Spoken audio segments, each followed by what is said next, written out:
ऋषि मुनियों से भेंट। अत्रि मुनि से विद लेकर राम ने दंडक वन में प्रवेश किया। बड़ा हर भर और घन वन था। भांति भांति के जीव जंतुओं और पशु पक्षियों की आवाजें सुनाई पड़ रही थीं। जहन तहन मुनियों के आश्रम थे, जिनमें से वेद ध्वनि आती थी। श्रीराम के आने का समाचार पाकर ऋषि मुनि बड़े प्रसन्न हुए और उन्होंने राम को अपना दुख बताया। मुनि बोले, यहन वन में अनेक राक्षस तरह तरह का रूप बनकर घूमते रहते हैं और अवसर पाकर हम लोगों पर हमला कर देते हैं। राम ने उनकी बातें ध्यान से सुनी और उन्हें ढाढ़स दिया। वह रात उन्होंने मुनियों के साथ आश्रम में ही बिताई। अगले दिन राम, लक्ष्मण और सीता ने और भी घने वन में प्रवेश किया। कुछ दूर जाने पर एक विशाल शरीर और लंबी बाहों वाला दानव मिला। उसने झपटकर सीता को पकड़ लिया और राम लक्ष्मण से डपट कर बोला, ढोंगियों, तुम कौन हो? मुनि का भेष बन लिया है और ऐसी सुंदर स्त्री लिए घूम रहे हो। यह मेरे काम की है, भाग जाओ। राम ने पूछ, तुम कौन हो? वह गरज कर बोला, मैं महाबली विराट हूँ, जल्दी भागो, नहीं तो फटकर खा जाऊंगा। राम लक्ष्मण ने उन पर बाणों की वर्षा शुरू कर दी। विराट क्रोध से पागल हो गया। बाणों की वर्षा की कुछ भी परवाह न करके वह राम लक्ष्मण पर झपटा। दोनों भाइयों को अपनी लंबी भुजाओं में जकड़कर वह एक ओर को चल पड़ा। यह देखकर सीता जोर जोर से रोने चिल्लाने लगी। राम लक्ष्मण ने उसके दोनों हाथ मरोड़ कर तोड़ डाले। तब राक्षस जमीन पर गिर पड़ा। राम लक्ष्मण ने एक बहुत बड़ा गड्ढा खोदा और टोंक पीटकर उसे जिंदा ही जमीन में गाड़ दिया। वहां से चलकर राम शरभंग मुनि के आश्रम में पहुँचे। शरभंग मुनि ने कहा, आपके दर्शन से मेरी लालसा पूरी हुई। आपने अच्छा किया कि यहाँ आ गए। ऋषि मुनियों की रक्षा हो जाएगी। आपको देखने के बाद अब मैं और कुछ नहीं देखना चाहता।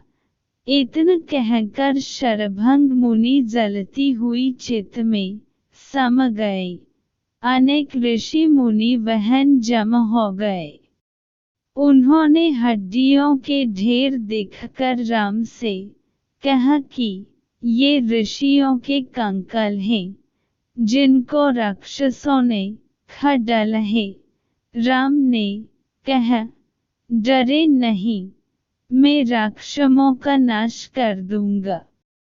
अब राम सुतीक्ष्ण मुनि के आश्रम में पहुँचे। सुतीक्ष्ण मुनि अगस्त्य ऋषि के शिष्य थे और भगवान के बड़े भक्त थे।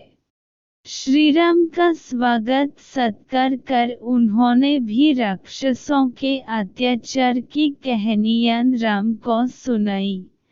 उस दिन राम लक्ष्मण और सीता सुतीक्ष्ण के आश्रम में ही टिक गए। अगले दिन वे फिर चल पड़े और दंडक वन के विभिन्न स्थानों में रहे। सीता जी कहती, अरे पुत्र, वन में रहकर राक्षसों से बेर मोल लेना मुझे ठीक नहीं जान पड़ता।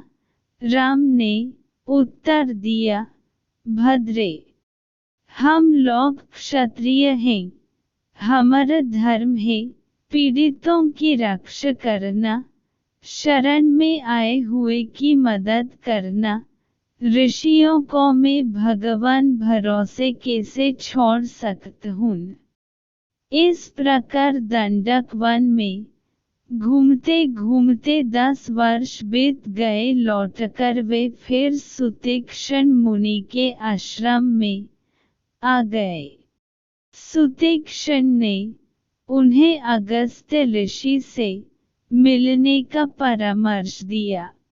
सुतीक्ष्ण के आश्रम से 5 योजन दूर आर्य श्रेष्ठ अगस्त्य ऋषि का आश्रम था। राम, लक्ष्मण और सीता उसी ओर चल दिए। मार्ग में श्री राम ने बताया कि भगवान अगस्त्य ही सबसे पहले विंध्याचल को पार कर यहाँ आए। उन्होंने ही दक्षिण दिशा का द्वार खोला। उनसे राक्षस डरते हैं और उन्हीं के भरोसे दूसरे ऋषि यहाँ आ पहुँचे हैं। उनके दर्शन कर आज हम धन्य होंगे। उन्हीं की आज्ञा से हम वनवास का शेष समय काटेंगे। श्रीराम के आने का समाचार पाकर अगस्त्य ऋषि बाहर आए। राम, लक्ष्मण और सीता ने उनके चरणों में प्रणाम किया। मुनि ने सबको आसन देकर कंदमूल फल खाने को दिए। राम को तरह तरह के उपदेश देकर बोले, अच्छा किया आप यहाँ तक आ गए। मैं स्वयं आपसे मिलना चाहता था। आपका सब हाल में जान चुका हूँ। आपकी शक्ति भी जानता हूँ। राक्षसों को मरकर जनस्थान की रक्षा करना आपका काम होगा, जिससे ऋषि मुनि यहाँ बैठ खटके जप तप कर सके। यह कहकर अगस्त्य ऋषि ने दिव्य अस्त्र शस्त्र राम को दिए। विष्णु से प्राप्त महाधनुष दिया।